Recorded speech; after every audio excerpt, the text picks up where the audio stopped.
Ho, ho, ho, boys and girls and everything in between. It's your boy, Bastard Santa, back again, once again for what? Presents. Christmas. Oh shit, I'm late. Liam, take over, lad. Would you believe that cost me $1,000 on Cameo?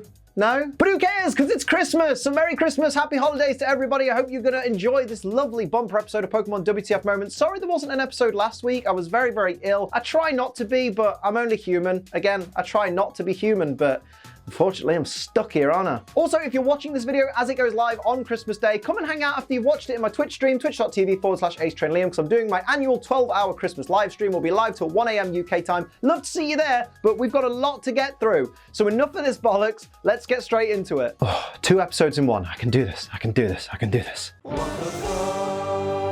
So first up, we have Holiday Hi-Jynx, which starts off with Team Rocket's Jessie fast asleep. But what's that in her bedroom? Is that a bloody Christmas tree? What a massively privileged shit she is. Maybe it's just me, because I grew up in a working class household where money was tight. Like, we were okay, but we weren't exactly swimming in luxuries. But to me, a Christmas tree in your individual bedroom screams, we have multiple Christmas trees in this house, and therefore we have more money than sense. Honestly, I think I'm just jealous that this fictional criminal has more money than me. It's revealed that Jessie has built a Santa trap to catch Santa Claus, which means for the purposes of this episode, I'm going to have to believe in Santa Claus. Which means I'm going to have to believe that parents across the world are comfortable with a strange elderly man entering their children's bedrooms at night whilst they're asleep and unsupervised, but it's somehow okay because he leaves them toys. I'm not saying the concept of Santa Claus raises a lot of questions, but the concept of Santa Claus raises a lot of questions. James, mate, you could have at least done your hair for the costume, or at least worn a wig. This is not the level of attention to detail I've come to expect from Team Rocket's wardrobe. Well, actually, Liam, this was only a test of the trap, so James didn't really need a full costume. Then why wear a costume at all? Surely he could have just worn his regular Team Rocket outfit for this. I am getting warm in this hat. Let's see how long it lasts. We get a flashback to Jessie as a child who is so eager for Santa Claus to arrive that she breaks her own favourite toy. Let it be known that even as a child, Team Rocket's Jessie was a complete dunce. Okay. I'm gonna make this simple. This shit is not okay. And the fact that this episode was taken out of rotation for a long time, apart from a recolored version that had Jinx's new purple face, makes that pretty obvious. If you're too young to know about the controversy surrounding Jinx's original design, I suggest you read up on it, mate. The TLDR is this. This Pokemon design is very obviously very offensive to a very large number of people, and I'm just glad that they at least changed Jinx's design in the future, although I'd rather they'd have just gotten rid of the Pokemon completely. But yeah, I'm not going to make any jokes about this because it just would not be appropriate. The Jinx that enters Jessie's bedroom, seemingly posing as Santa Claus, notices Jessie's broken toy, picks it up, stuffs it into its bag, and leaves. See, this is why I don't agree with kids believing in Santa, because people think they can get away with stuff like this. Anyone else in a kid's room at night nicking toys, the kid would kick off, but someone dressed as Santa, they'll let that slide apparently. Meanwhile, Ash and co are at the beach where they've encountered, yep, you guessed it, a wild Jinx. And for some reason it's holding a boot, which means it's either just committed a murder, or they've just watched someone drown in the ocean and that's all that's left of them. Could have at least helped the poor sod Jinx. Wait, can Jinx swim? What would a Jinx look like swimming? You know what? I don't want to know. Let's move on. Pikachu thunderbolts the wild Jinx and it has absolutely no effect on it. I swear Ash's Pikachu must be defective. Its power level's all over the place. 1 minute it's killing groups of Pokemon in a single shock. The next it can't even take down a single Jinx. Jinx and Pikachu reenact you trying to avoid being kissed by that really smelly grandparent you only see once a year. That's happened today, hasn't it? It's alright, you can tell us. Yeah, it really do be like that when Granny lays a big sloppy smooch on you. Breath smelling like coffee and Werther's Originals. Ash gets Charmander to use Flamethrower to try and basically melt the Jinx, and then when he throws a Pokeball at it to try and catch it, Jinx uses its psychic power to move the boot that it's holding into the way of the Pokeball so the Pokeball doesn't catch it. Honestly, that just makes me wonder how psychic Pokemon are even catchable at all. Couldn't they technically all just block Pokeballs with random objects using their telekinetic powers, or even just move the Pokeball itself so that it doesn't go near them? I guess they just have to be really, really worn down compared to other Pokemon, you know, like proper red HP territory. Charmander prodding at Pikachu's lifeless body is basically an interpretation of what I do when I see someone that's injured. I know there are some people out there that see something like that and they're like, oh my god, are you okay? I know CPR, don't worry. But I'm just there like super uncomfortable, just like, yo, You okay, man? You know, just like maybe nudge them with my foot a little and just be like, I don't know, all I know is the guy's not moving, and then ask someone else to call an ambulance while I tweet about what a crazy day I'm having. I'm not proud of it, I'm just useless in emergency situations. Misty thinks the boot must belong to Santa Claus because on the inner lining of the boot, there's a picture of him. Look, I'm not trying to be a dick, but I've got socks that have licorice all sorts on them, but that doesn't mean that my socks belong to Bertie Bassett. That is a dated reference, good lord. Brock suggests that this Jynx may have got separated from its trainer, and that its trainer might be Santa Claus, and Jynx tries to reward him with a kiss, but of course he resists. Not like Brock to turn down a lady, is it? Also, what the hell, Jynx? You must know your kisses put people to sleep, so why would you offer that as a reward? Using telepathy, Jynx shows the gang that it was shining Santa's boot when the ice it was sitting on cracked and floated away from the North Pole. Not being funny, mate, but we already knew that. We'd already established that this Jynx belongs to Santa Claus, and we all kind of know that Santa Claus lives at the North Pole, so this story is just going over stuff that we already know. Stop wasting time, Jynx. Christmas is soon. Side note, why was Jynx's memory from a third-person perspective? Whose eyes were we seeing through? I'm calling sabotage. Direct quote from Brock. How's Santa gonna deliver presents without this Jynx in his right hand and this boot on his left foot? Short answer? Really fucking easily. He's Santa! I'm sure he owns more than one pair of boots, and even if he doesn't, I'm pretty sure he could just go, God, I'd love some boots for Christmas. Oh wow, here they are, thanks me. And I'm pretty sure Santa has loads of elves in his workshop, and if in this universe the elves are Jynx, then one missing isn't really going to make that much of a difference, is it? They're being way too dramatic about this is what I'm saying. Christmas will be fine. The gang build a raft out of nowhere and then use all their water Pokemon to pull it towards the North Pole.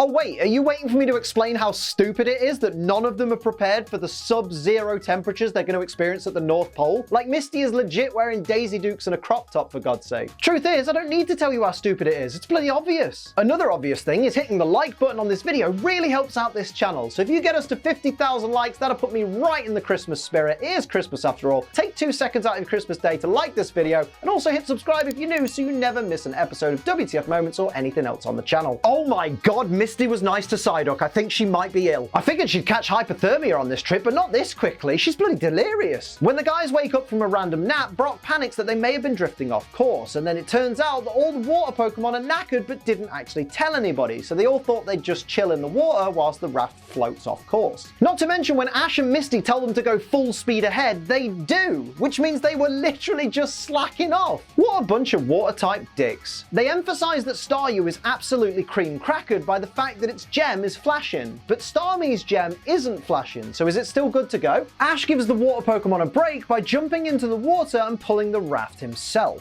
Now, ignoring how dumb that is, jumping into freezing cold water, why don't Brock and Misty help? Chances are they're probably stronger swimmers than Ash is, given that Brock is older than Ash and Misty is a water-type Pokemon trainer. And are we really believing that one 10-year-old can pull a raft that is carrying effectively 3 children if you include the weight of Jynx? There is no way Ash Ketchum is that hench. As Ash is swimming, he can hear a strange voice urging him to keep going. And when a huge wave drags Ash under the water, we find out the voice is coming from a Lapras, which appears to be at the end of evolving? Damn it, Game Freak, give us that Lapras pre-evo that we all want so bloody badly. Don't tease us like this. Ash asks the Lapras if it can talk into his mind, to which the Lapras responds, Yes. Now let me tell you why that's bollocks. Now I've looked through the Pokédex entries for Lapras and they do say that Lapras can read the minds of humans and can also comprehend and understand human speech, but neither of those things suggest that it can speak back to the humans, certainly not with perfect diction. Like from what the Pokédex says, Lapras can totally comprehend the information it receives from humans, but in order to communicate back, it needs to rely on body language to imply what it's trying to say, much like Lassie or, you know, all the other Pokemon in the Pokemon world. Are we really going to ignore the fact that this supposedly friendly and helpful Lapras literally waits until Ash is at the point of drowning before it even begins to start moving him towards the water's surface? Lapras is an arsehole. Pass it on. Direct quote from Lapras. I have been watching you for some time now. Lapras watches kids. Okay, here's where I start to cringe. Santa Claus asked me to search for one of his Jynx. I want this Lapras to shut up immediately. How have they taken an already cringy show like Pokemon and somehow made it so much more embarrassing that even 11-year-old Liam would want to switch it off? I'm just saying, how irresponsible is it of Brock to be fishing right now? Imagine if he hooks a Gyarados, they'd all be dead. Lapras warns Ash that it will be getting colder soon, and Ash says he's pretty tough and he can handle a little cold. Mate, what part of the North Pole do you not get? It's one of the coldest places on Earth, you dickhead. Oh god, I just reminded myself of that guy. I got fucking tea, you dickhead! See, I told you should have wrapped up, but did anybody listen? These kids are dumbasses. Pass it on. Another direct quote from Lapras. See? That's where Santa lives. No, that's where Superman lives. Team Rocket trap Ash and friends under a net and steal the Jynx that was with them, and honestly, the end of this scene is really confusing. Team Rocket head underwater in the Gyarados sub, even though they're literally at the entrance to Santa's island. Ash and Co are all looking up, and Ash is yelling, "Come back!" into the sky, but Team Rocket are underwater, so what are they all looking at? And how did Lapras get caught in the net? The net is on the surface of the water, so why didn't Lapras just dive underneath and then escape the net? So many questions. Team Rocket peek into Santa's workshop and notice he has a whole load of Jynx working for him, but since this concept has certain connotations, I'm just going to avoid that and ask the question, why does this machine look so damn confused? Direct quote from the real Santa. If I have to deliver all these presents without my other boot, I'm afraid my toes are going to freeze. Just buy another pair of boots, you cheap, lazy old bastard. You have 364 days off a year, get your ass to Primark. As Team Rocket are tying up Santa, Ash and Co appear from nowhere, thus proving that Team Rocket's net was completely useless. James tells all the Jynx they better do exactly what they tell them to do. The thing is, right, all these Jynx have psychic powers, so why don't some of them lift Team Rocket into the air with that telekinesis, and then the others can telekinetically untie Santa? I'm just saying, it's almost like the Jynx want Santa to be taken away, so maybe he's not the nicest boss in the world? Has anyone thought to ask the Jynx how they feel? Santa Claus explains to Jessie that his Jynx didn't steal her favorite doll, it simply brought it back to Santa's workshop so he could fix it, but unfortunately she stopped believing, so he couldn't go back and give it back to her. I know this is meant to explain that Jessie is in the wrong here, but in my opinion, this is all on Santa. All we've ever been told about Santa Claus is that he gives presents to children, not that he takes broken toys back to repair or anything like that. So if you're gonna do something like that, you really need to leave a note, or maybe have your Jynx telepathically tell the kid that he's just taking the toy to fix and that he's gonna bring it back instead of leaving the kid confused and traumatized. Also, Santa only comes around once a year, so is taking a broken toy and returning it a year later even worth it? Like, surely the kid's parents could fix it and that'd be a much quicker turnaround for the poor child? Honestly, Santa can try and justify this flawed system if he wants, but this mess is entirely Santa's fault. Ugh, direct quote from Lapras. Christmas belongs to everyone. You cannot steal it. I'm choking on the cringe. Lapras uses Ice Beam and encases Team Rocket's Gyarados sub in ice. Yeah, great job there, mate. Now they can't go anywhere, but also how are you going to get the presents out? Ash sends out Charmander while still tied up, meaning Ash, Misty and Brock could have sent their Pokemon out to help at any time, but chose not to. Bunch of pricks. Ash gets Charmander to use Fire Spin, which not only thaws out the sub, meaning Team Rocket can escape again, but also could have potentially burnt all the presents inside the sub to a crisp. Come on, Ash, mate, at least try and be careful. Jessie, for some reason, sends out James's Wheezing. What's wrong with her Arbok? Hey, look at that, Gen 1 shiny Gyarados. I'm kidding, it's just an extremely overheated Gyarados sub, potentially roasting all the presents within. Also, just because it's sometimes nice to point out the good things the anime does, I really like the attention to detail of Wheezing going back into the mouth of the Gyarados sub before it leaves. That's a nice touch. Another nice touch is the touch of blueberry you get when you drink Shiny Splash from G Fuel, which you can use code ACE to get money off.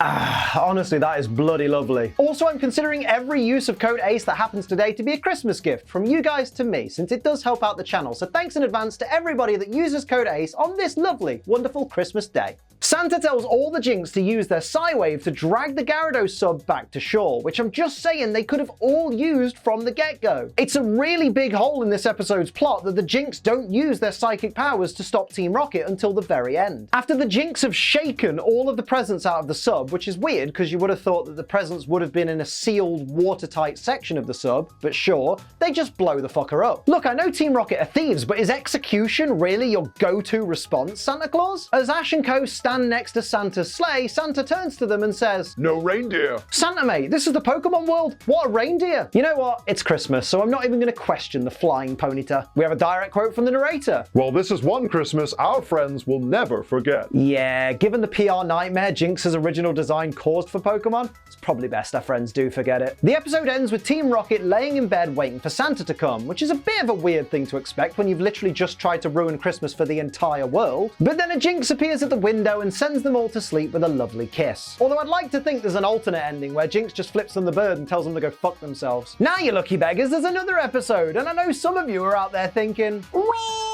actually, Liam, these two episodes should have been covered ages ago, because you've already covered episodes where Ash's Charmander is fully evolved, and now it's unevolved again, so everything's all mixed up. And honestly, if any of you have a problem with me doing these random 2 episodes that got delayed because of the Porygon incident as a Christmas special, let me know down in the comments, because that'll really help with the old YouTube algorithm nonsense. So we start Snow Way out with Ash, Misty and Brock debating which route to take at a fork in the road. And before even trying to find out where the left path leads, Ash decides that a route that leads over a mountain is the right way to go, ushering Pikachu along with him by saying, Come on, Peek. Ugh, I'm so glad Peek didn't catch on as Pikachu's nickname. The gang are shocked to find out that the mountain Brock mentioned is in fact a mountain. Christ, next they'll be surprised that the snow is in fact made of snow. Ash says a Pokemon Master stays on course no matter what. What if the course leads off a cliff? Does he stay on course then? Brock, using his map and compass, works out that they're almost at the top of the mountain, but then suddenly the compass starts going crazy and Brock deduces that they are in fact lost. Mate, why not just take the 3 steps back to where the compass wasn't going crazy and just work out your route from there? As James and Meowth complain about having to follow Ash and Co over a snowy mountain, Jessie reminisces about a time as a child and her mum serving her a snowgusboard. Obviously a play on the word smorgasbord, where her mum would literally make a meal for her entirely out of snow. Like, I understand that we eat ice lollies and snow cones and popsicles and all that, but just snow as a meal is really freaking weird. Christ, I hope yellow snow's never on the menu. Now, I know in a previous episode I said I wasn't going to include Team Rocket reciting their motto to literally nobody as a WTF moment anymore, but this time they literally let their balloon float away while they were doing it. Come on, guys, how hard is it to do one thing at a time? You could have performed the motto while you were in the air. When it starts to snow on this snowy mountain, Brock says the weather here is totally unpredictable. Mate, you're on a snowy mountain surrounded by snow. I think it's fair to assume that at some point you may encounter some snowfall. It's not really that unpredictable, is it? After Team Rocket watched their hot air balloon float away with all their food and supplies on board, Jessie suggests that she could make snow rolls for them, but she can't make them without soy sauce, which is on the balloon, so she goes marching off after it. But surely if they get to the balloon where the soy sauce is, they won't need to eat snow rolls because all the rest of their food will be there. I'm a little worried about Jessie, to be honest. I think the cold's getting to her. Aha! Brock looks like a gluckin in this scene. Hey, did I tell you I'm going to be in Oddworld Soulstorm next year? Yeah, spring 2021 is going to be wild, mate. Just as Ash and Co settle on a plan to build a cave in the snow to wait out the blizzard in,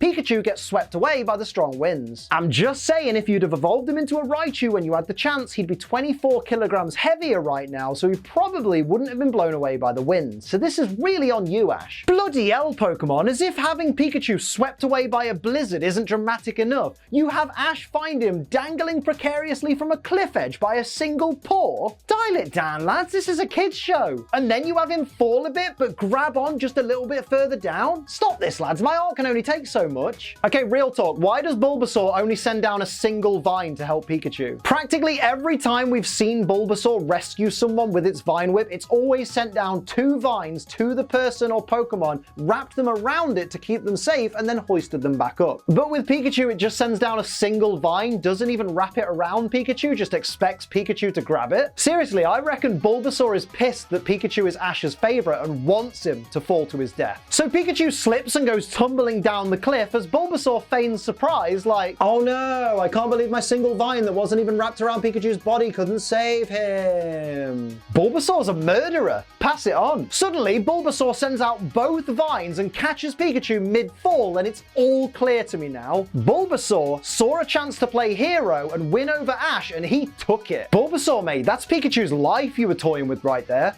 Bad dog. Look at that smug bastard. He knows exactly what he did. You watch yourself, mate. We know what your game is. I'm just saying, Pikachu, you could have easily chosen to do an impression of Misty to say, let's get back to the others, but instead you chose Brock, including mimicking his eyes. Pikachu's a bit of a racist. Pass it on. When Ash, Pikachu, and the starters have finished building a snow cave to protect them from the blizzard, all the Pokemon are seen shivering, including Charmander. Mate, how is Charmander cold? It literally has fire coming out of its tail. Meanwhile, Team Rocket are safely hidden from the storm inside an igloo they've built, and Jessie said she's made some of Mum's secret recipe snow rolls. I thought you couldn't make snow rolls without soy sauce. Seriously, mate, Jessie's losing it. Team Rocket try and use their imagination to stay warm. Meowth imagines bathing in a hot spring. James imagines sunbathing on a beach. And Jessie imagines sitting in a desert wearing a massive coat under a blanket surrounded by heaters and kettles. Mate, why would you imagine yourself being uncomfortably warm? Surely that's just going to make you feel even worse. Jessie, mate, what is with you today? Charmander's flame starts to dwindle and Ash orders it to get back inside its Pokeball, but Charmander is hesitant because it wants to help the rest of the group. And that's when I remembered. Oh no, this episode wants to make me cry. Buckle up. Ash figures that his Pokemon would be much warmer if they're inside their Pokeballs, but Bulbasaur and Squirtle, much like Charmander, are reluctant, and rightly so. Because realistically, if Ash dies, those Pokemon will be trapped inside their Pokeballs until somebody stumbles across Ash's corpse, which, depending on how strong the storm is, could take years. Pikachu, however, convinces Ash to let him stay outside his Pokeball simply by clinging to Ash. Why didn't the others just think of that? In an attempt to make sure his Pokemon are as warm as possible, Ash takes off his jacket and wraps all of the Pokeballs up in the jacket.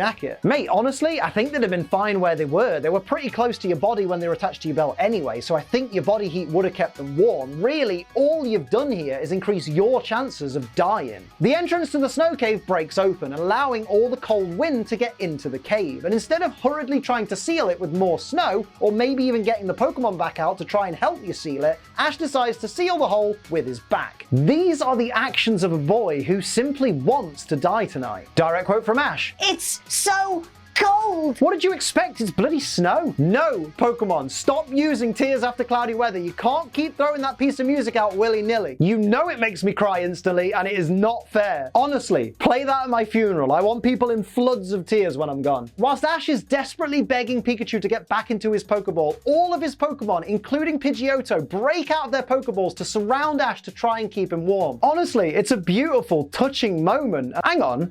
If they're all out of their Pokeballs, why don't they just work together and fix the wall? Then they can all be warm again. You win. Guess we'll all be cold together. Nope. Nope.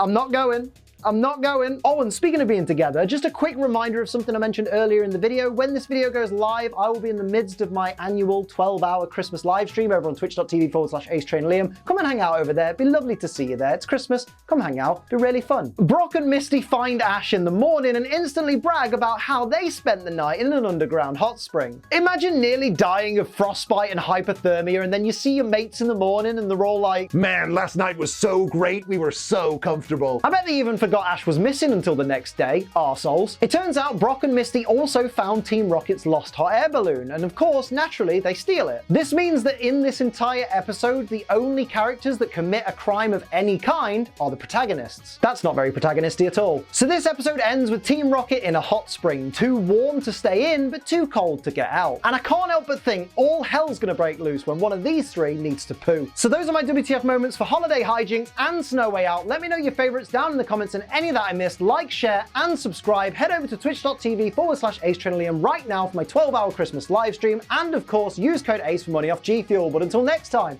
I'm Ace Liam. Keep on training.